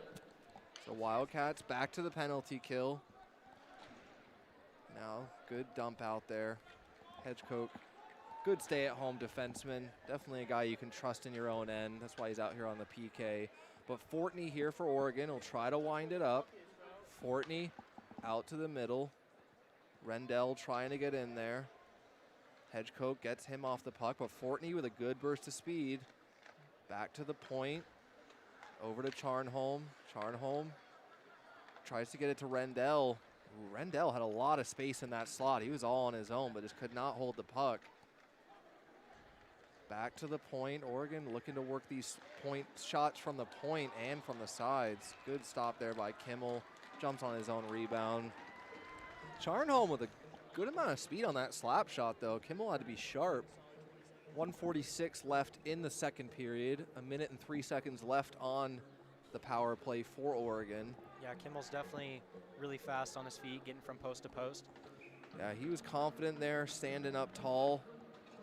Definitely like to see that from a rookie goaltender, asserting that confidence. U of A tries to bank this around, and they do get it out. That'll go past Gordon. Gordon in a foot race now. Gordon fights off his man. Behind the net. Oh, and Gordon is just getting no respite there. Yeah, he's really shutting down the play before it even goes through to the neutral That's zone. the 13th forward for the U of A there, Ryan Heck, who's just putting on a very feisty effort here. But Oregon will try to get it. Pultz now can't get it. Oh, Pultz holds on to it. Good stick there by Pultz. Looks back to the point. Fortney now gets a good shot in. Took a strange bounce, but goes wide. Now Gordon with a shot and a tip. Oh, and Kimmel with the second effort flicks it back over the net. What hand-eye coordination and effort there from Rhett Kimmel. That was very impressive. He slapped that off of his stick. Oregon's not done, though. They're still looking to keep the pressure on. 44 seconds left in the period. Gordon now, and that'll be the end of the penalty there to Matthew Hull. We'll be back to 5-on-5. Your best penalty killer needs to be your goalie sometimes, and Rhett Kimmel with a highlight reel move. Oh boy, I wish we had instant replay to run that again for you, but Kimmel. But here's Crows. Crows back foot wrist shot, can't trick Kimmel, just goes wide. Now Oregon, Baird dumps it in. Crows, good to see him back on the ice. I didn't think he'd be back out here, but Crows being a warrior right now. And good steal there from Meyer. Meyer in, tries to get a shot. Peterson with the glove save with Jesse Lowell crashing the net. That was great shot placement. You could tell that he took that shot to get a rebound off his pad. Yeah, and a good job there by Peterson to not let anything too dangerous happen. But Meyer with a good burst of speed. Only a second, 1.5 seconds left in the second period. We'll see. Getting a question here from the camera guy. Seeing within a second, we'll see if the U of A can get another one. Nope, that one's the horn's gonna go. Oregon with 7. The score after 2 complete periods here at the Tucson Convention Center Arena. It is your Arizona Wildcats 2, Oregon nothing. So interesting to see the shots were actually the same there, 7-7 apiece for the Wildcats and Oregon.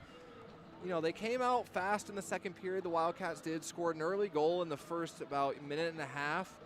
Tried to push for that third, but Oregon with a good amount of press back to look decent on their 2 power plays. But Rhett Kimmel, star of the show right now. I think he lets that goal in. You got a very different game here. Yeah, Kimmel's playing great right now. He's not letting anything through the net, obviously. And I don't think coach is going to be too happy about this period because it looks like they're playing down a little bit to Oregon. Yeah, we'll see what the message, we'll have to see what the message is from Coach Berman by the way they respond on the ice, but Coach Berman's a guy who's never afraid to, let the boys have it, even in a winning game if he doesn't think the effort is there. And we'll see what this third period has in store. Arizona leading 2-0 against Oregon. I'm Sebastian Janik with Garrett Kane. We'll be back for your third period here just in about 18 minutes.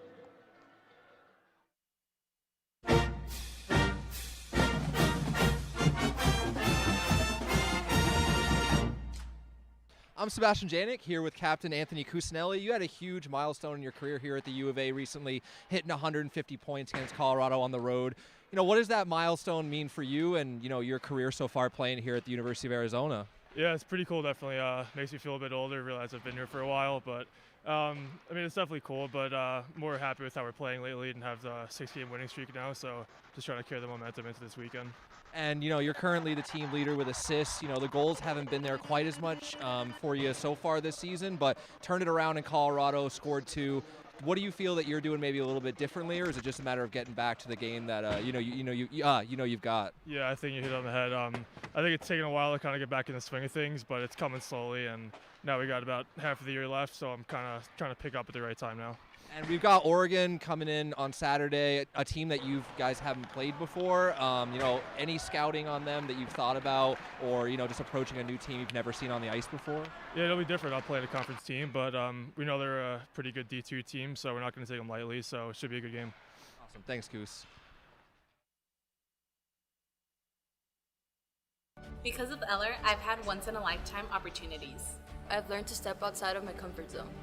Eller has given me a platform to bridge my technical skills into managerial skills. Because of Eller, I've grown my professional network. Because of Eller, I am more passionate about my goals. I've met amazing people. Because of Eller, I have endless opportunities. I am more involved in my community. I've been able to enhance my public speaking, which led me to get my internship this summer. I've started taking more initiative in my life. Because of Eller, I have a home here at the U of A. I'm Javier. I'm Vikas. I'm Sariska. I'm Natalie. I'm Itzel.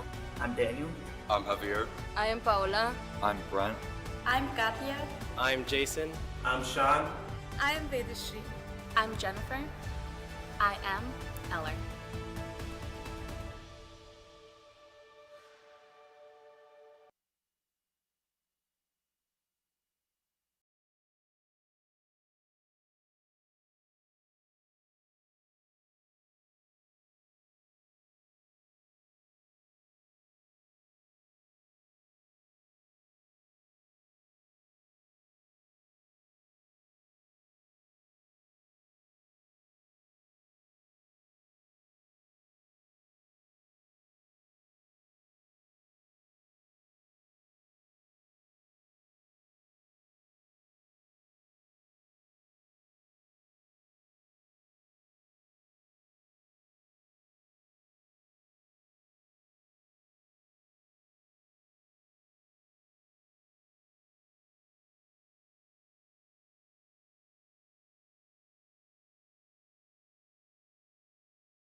And welcome back. We are getting ready for the third period puck drop here at the Tucson Arena.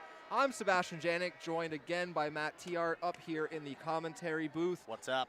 We got a good lead coming into this third period, but never for sure one. We actually saw this Oregon Ducks team when they were up against Grand Canyon University. They went into the third period down 4-1, rattled off 4 straight goals to win 5-4. So this is still going to be a test for the Wildcats coming in here into the third period. Yeah, I mean, this is the same team, like you said, just played GCU on Thursday night and Friday night, last night, and they came back. I mean, this team is not out of it.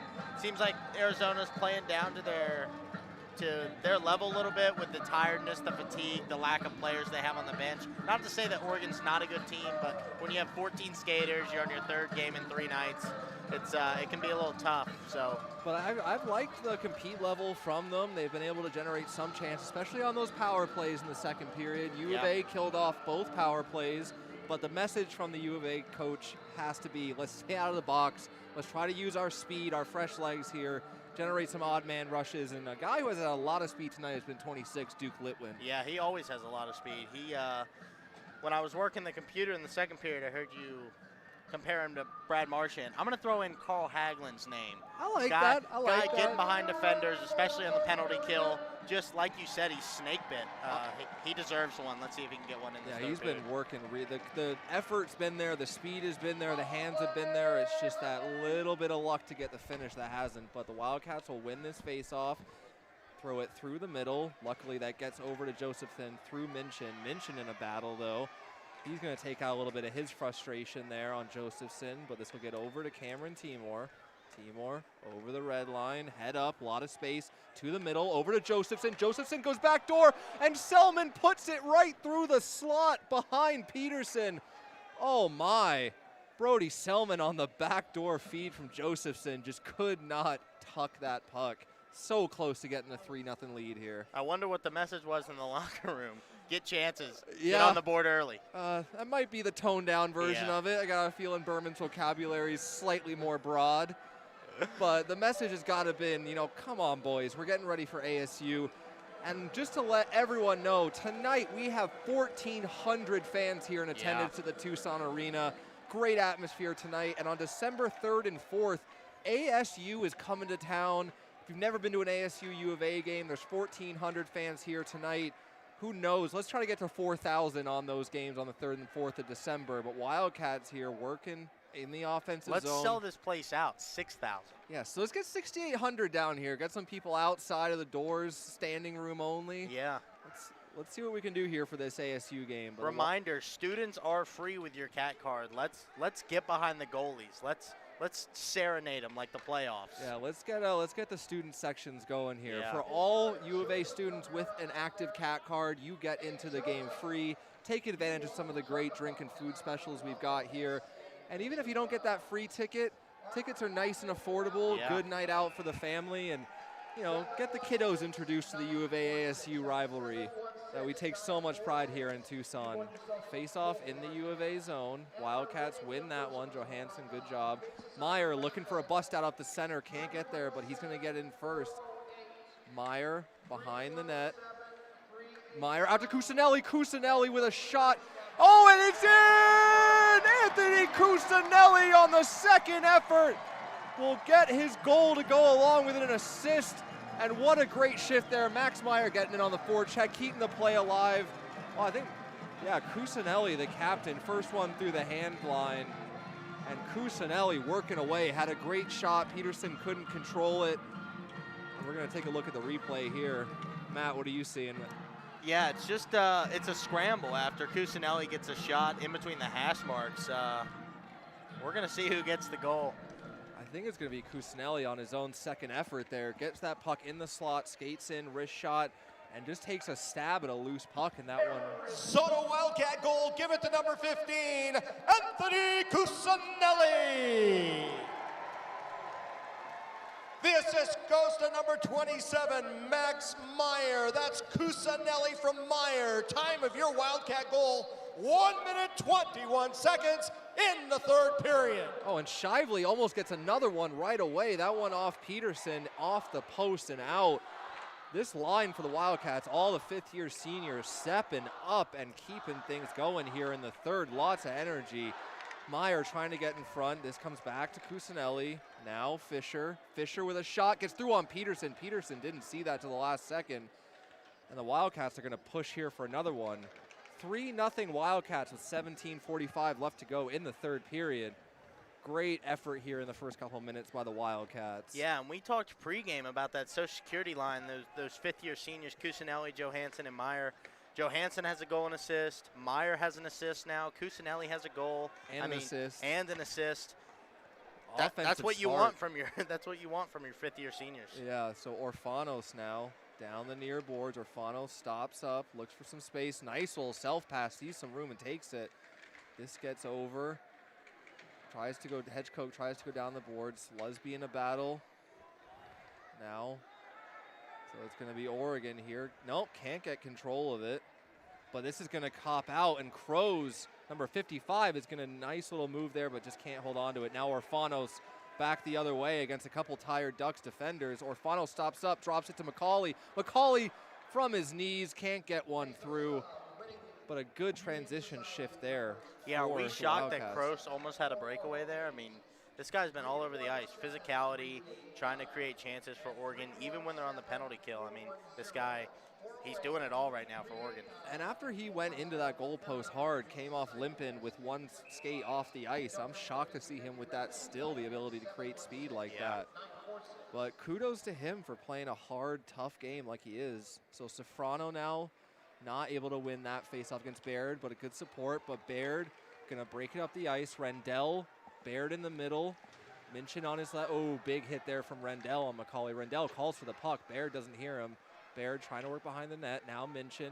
Minchin back to the point, and that gets through Poltz. Hops over his stick after Minchin took a hit for his troubles in the offensive zone. Now Oregon back with the puck. Gets it over to Minchin. Minchin tries to go through the middle. Marshall steps up on him, gets the puck loose. Minchin's got to chase it back. Now Oregon again with the puck. Wildcats, though, on the forecheck, not making anything easy. Hedgecock tries to dump it in deep, doesn't get there.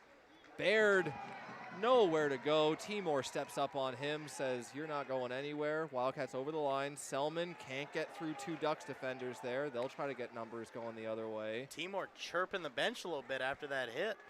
He's a player who likes to play with a little bit of that edge. Yeah. He's definitely, he's been a great offensive producer for these guys, but he's also a physical presence every time he's on the ice. Let's see if the Wildcats can sort of copycat his style here. Bring the physicality as well as create more chances. Yeah, this will come around to Slayton. Slayton tries to get it through Lowell, nowhere to go. Now into the middle, Josephson looking for Lowell, can't get it there. Now Rootson takes a big hit there from Josephson, but Ducks able to keep possession. Looking for a breakout here. Wildcats doing a good job clogging up the middle, and they're just going to have to dump this one in, and Poltz will go for a line change there. Rootson, one-man forecheck, but Fortney joins him. Now Crows tries to go with a shot. Out in front, Rootson, great stop by Kimmel. Another great stop by Kimmel. When he does have to work in this game, he's been working hard. Kimmel's the first star right now for the Wildcats. There has been no easy saves for him. The few shots he has faced, they've been decent quality chances. Cusinelli let that one go, but it's going to be a quick play from Oregon. Getting it now. Gordon at the point. Gordon with it. Looks for a lane. Takes a shot. Good save by Kimmel again. The Ducks turning something on here, but Johansson not able to get it through Baird. Crows now. Back to Baird. Baird throws a shot in, hits the far post. And the Wildcats shyly try to calm this down. Go up to the middle. It'll just be a little dump in there. Good job for Anthony Cusinelli there to make sure it's an accurate dump in on the goalie. Yeah. He was well far past the red line behind it, but you do not want to get icing the way Oregon's playing the past couple minutes. No, that was probably the best shift we've seen from Oregon all in this night. game. Yeah. And to still have those legs in the third, kudos to them. But Orfanos now with a nice little move. Lusby driving the net hard. Can't get it to Lusby, but Lusby will get another shot at it. Lusby up to McCauley. McCauley tries to get a shot, flutters in, goes to the boards. Oh, Orfanos Just using the strength and stiff arms the Ducks defender there. Now, Ducks will dump it in. Baird will dump it in with Rendell going in on McCauley. McCauley will get this out to Orfanos. Orfanos tries to go up through the middle, but Rendell gloves it down in a quick little dangerous wrist shot there. Orfanos is going to want that decision back, I think.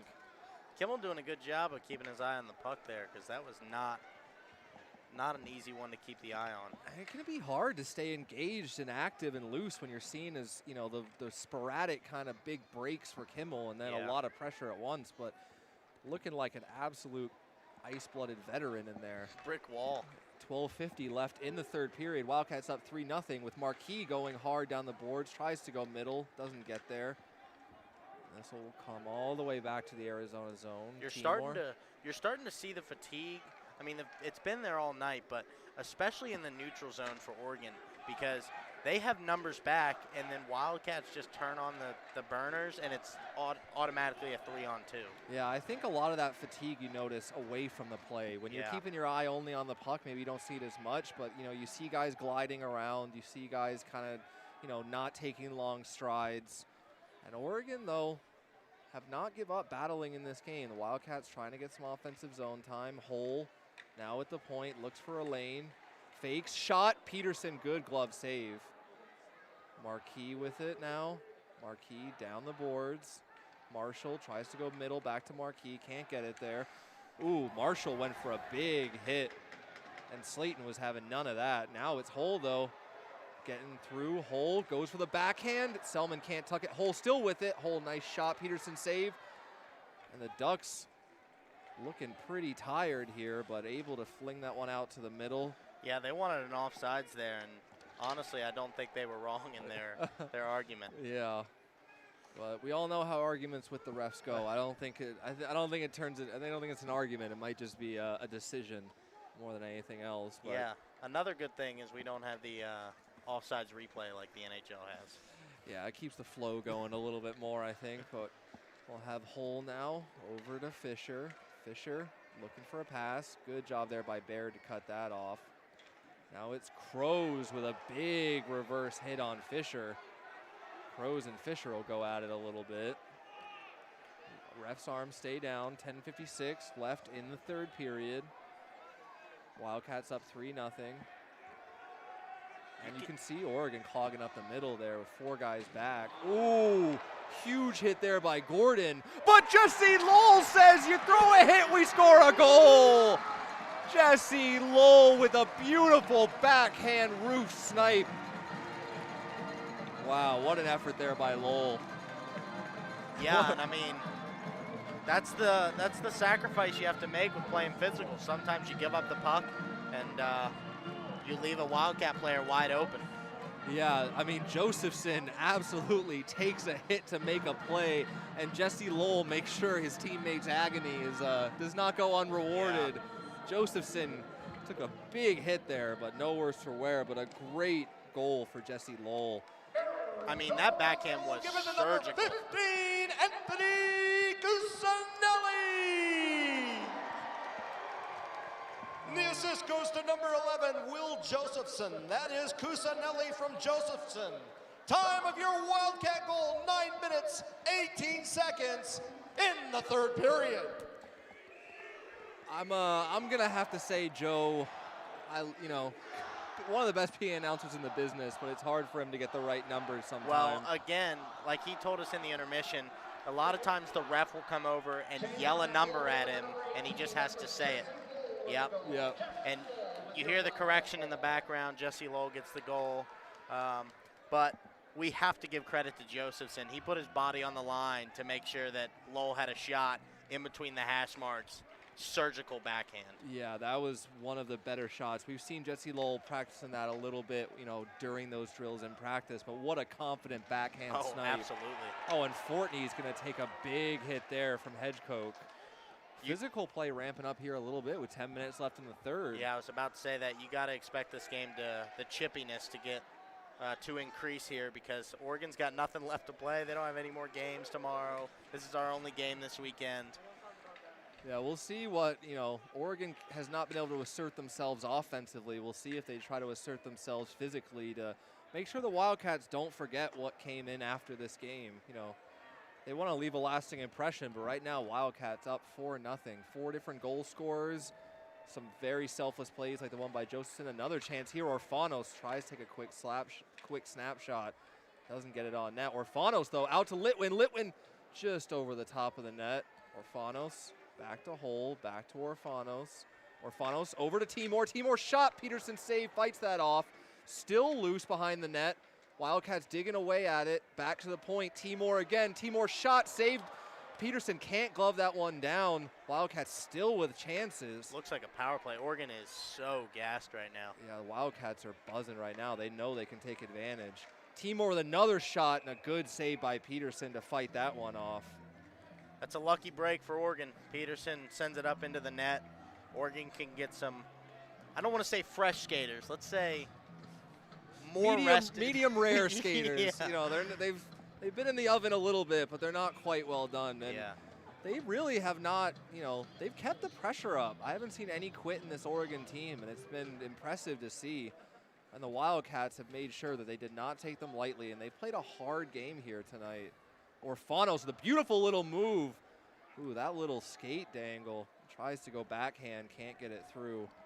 Ducks are just going to have to dump this one in, and that'll go down for another icing. Yeah, I mean, I think Berman's message got through second intermission because, like you said, the Wildcats are buzzing right now. I think part of, you don't want to, pile it on and, you're not out to embarrass these guys. It's still a sportsman-like game, and Oregon is, they're playing 14 skaters. They are a D2 team, but the Wildcats know that they've got to bring a consistent effort every game because all those games against D1 teams with a full roster of skaters, you got to be able to put in that 60-minute effort. 8:23 left here in the third period. Wildcats up 4-0. And these guys know, I mean, they have plenty of fifth-year seniors. They got veterans that have been here a while. They know what their potential is. So I don't think it was just Berman, like you said, trying to embarrass them in the locker room. They know what they had to do this third period. No, I meant that, the U of A isn't out to embarrass Oregon. Yeah. They're not out to, you can beat a guy 10-0, it's, but, the Wildcats have played a smart game, not given up a lot of chances, done a good job making sure Kimmel sees pucks, and have put up 4 goals in the process of playing a pretty responsible hockey game. And remember, folks, we've got ASU coming to town December 3rd and 4th. 1,400 fans in attendance here tonight. We'll see how many come out for ASU, but the Wildcats here trying to get the cycle going. Sifrano over to Marquis. And they're working it around the back of the net like they just got no resistance. Fisher here over to Marshall. Marshall tries to get a shot, can't get there. Minchin in a good battle, wins that puck. That was a beautiful stick by Baird there to break up that pass. Yeah, this line, I know Minchin, Rendell, and Baird have played a lot together tonight, and they've been a solid line for this Oregon team. But the Wildcats getting production from 4 different players. Got first goal coming from Johansson, second from Shively, third from Cusinelli, fourth from Lowell. Good to always see guys scoring up and down the lineup. You got your first line left winger, you got your second line left winger, second line center, and one of your D-men all chipping in. Definitely a full team effort here from the Wildcats tonight as they get ready for the rest of the season. 7:06 left in the third period. Wildcats up 4-0. Yeah, and you're talking about earning it, right? Josephson, we've seen him on the fourth line with Dawson and Marquise. And not that the fourth line is a demotion, but he's earned his spot on the top line tonight and adding an assist. Yeah, Josephson really has been a solid player. And Selman gets absolutely laid out by Gordon. I believe Gordon was the one who threw the hit on Josephson too. He's playing with a little bit of an edge right now, but Selman right back in on the forecheck.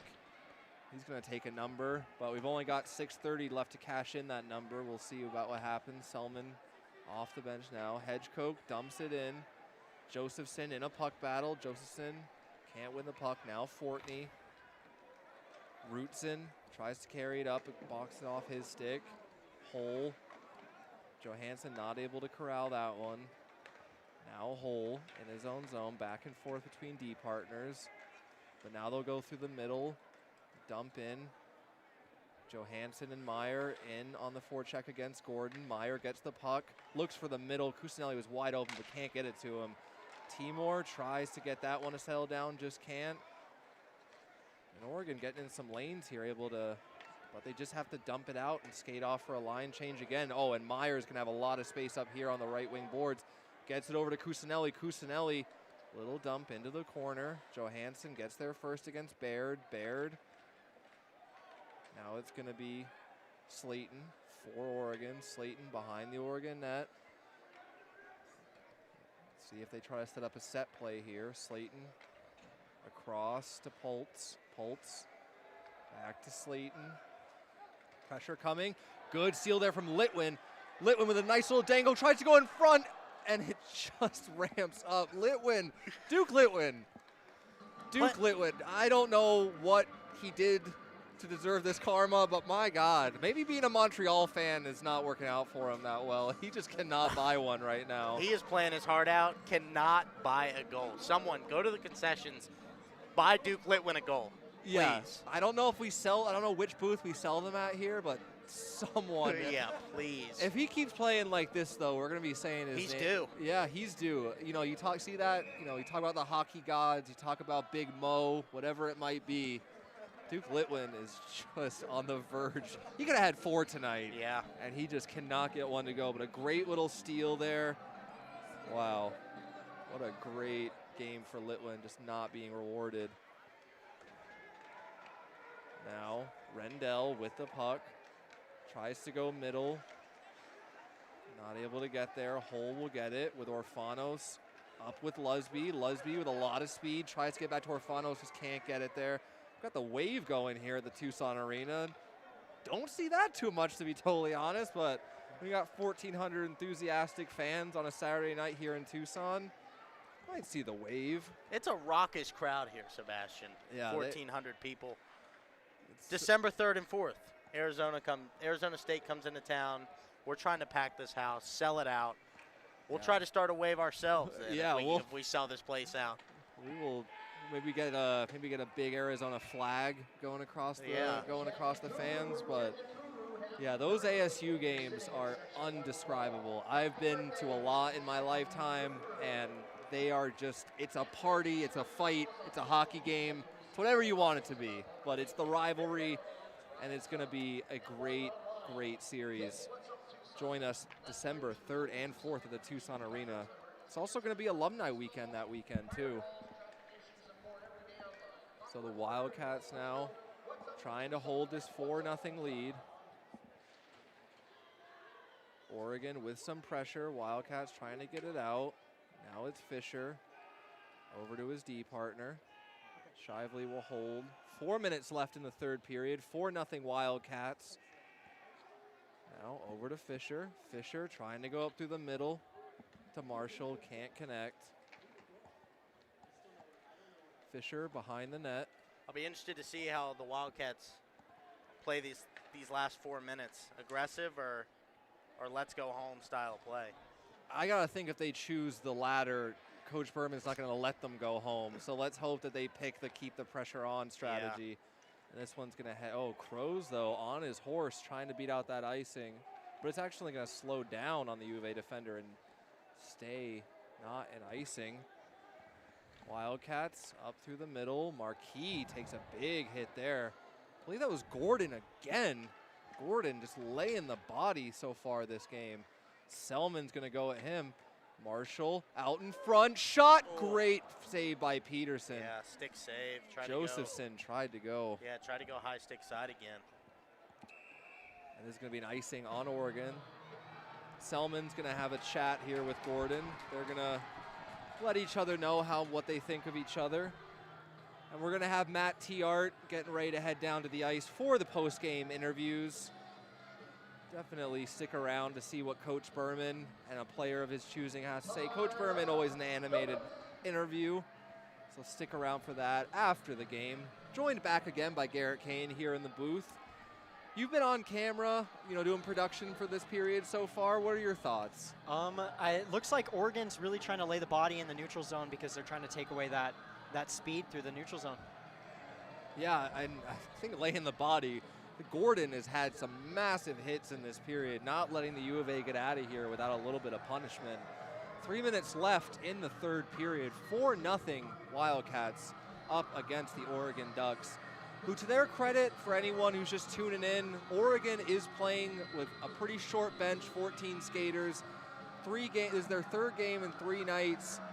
And this team is D2 right now, but I think they've got some good prospects, and we might be seeing them a little bit more in the future in coming seasons. So yeah, as long as they fill their bench up a little bit more, I think they really have a fighting chance. Yeah, I think the injury bug hit them at a little bit of a rough time, and it's a lot of hockey in 3 days. But kudos to this team for coming into Arizona on a hard road trip and beating GCU's D1 team. Anthony Cusinelli with a dangerous little shot there. Oregon chips it up and out. This will not go for icing though. Hole behind the net. 2:43 left in the third period. Timor can't handle that one. Fortney with a good forecheck. Tries to get over to Rendell. Rendell's shot. Kimmel fights that off. Minchin though gets in on Timor. Almost strips the puck. Just can't get there. We got numbers coming here for the U of A.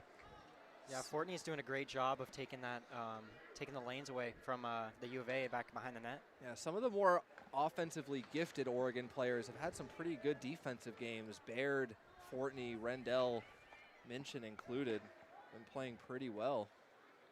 So we'll see here. Matthew Hull across now. Cusinelli over the line, tries to go around his defender. Pultz throws it back to the middle. Selman just couldn't quite get there. Oh, and a nice hit there. I believe that, yep, what do you know? It's Jesse Lowell, always with the physical play. Now Oregon trying to ramp things up. Good burst of speed here, but Wildcats were able to cut that off, and it looks like we're gonna get a penalty called here. Slashing coming up against Josephson. Pultz had a good burst of speed.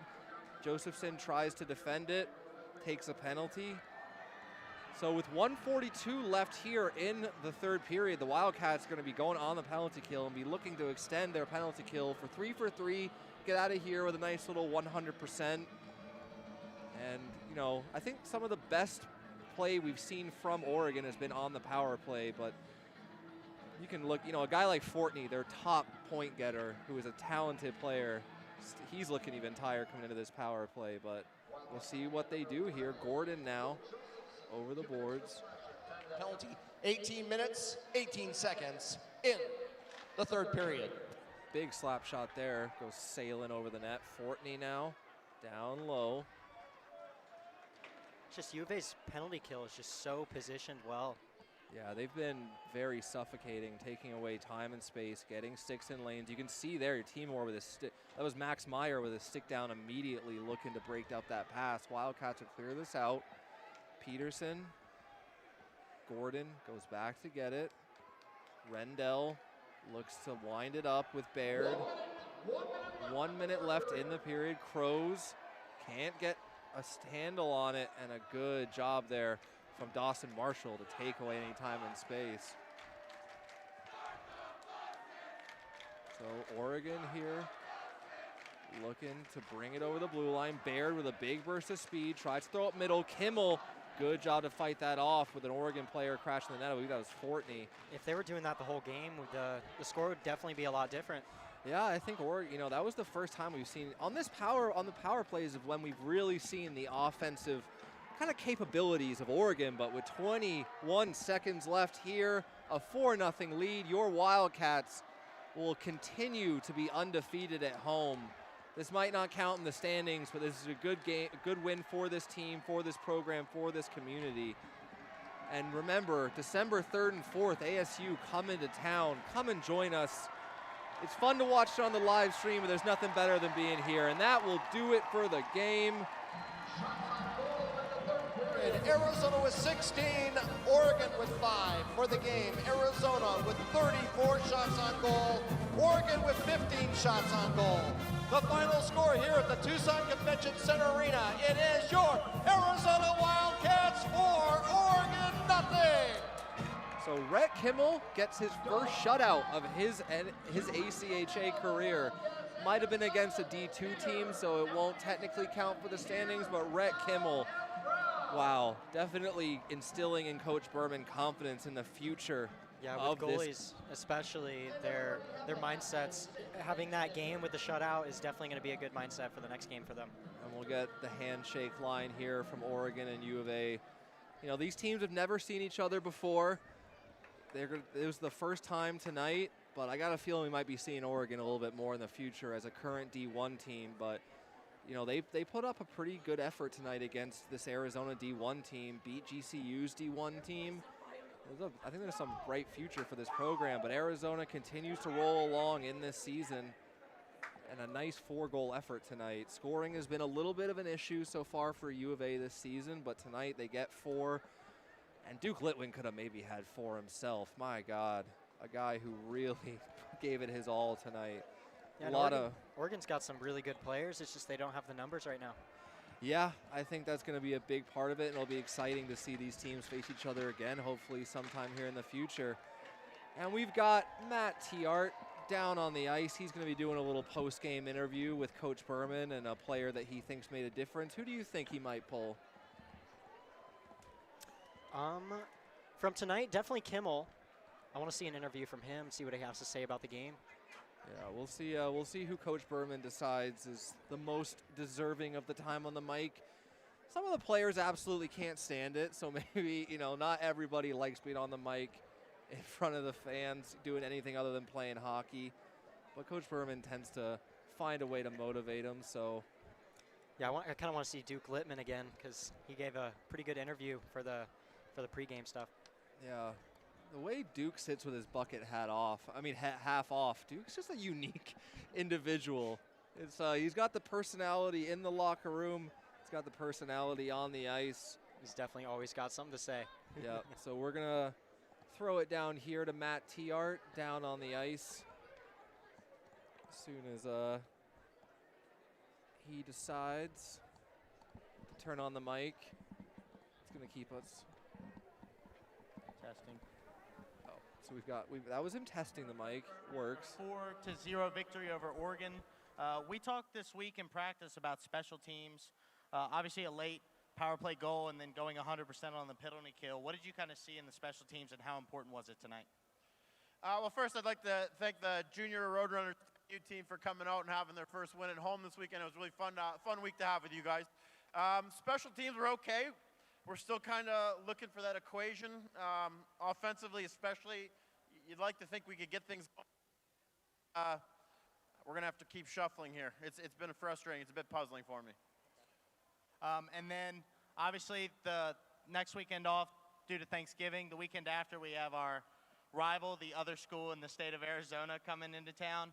Over 1,400 people here tonight. What did you think about protecting home ice and staying undefeated at home?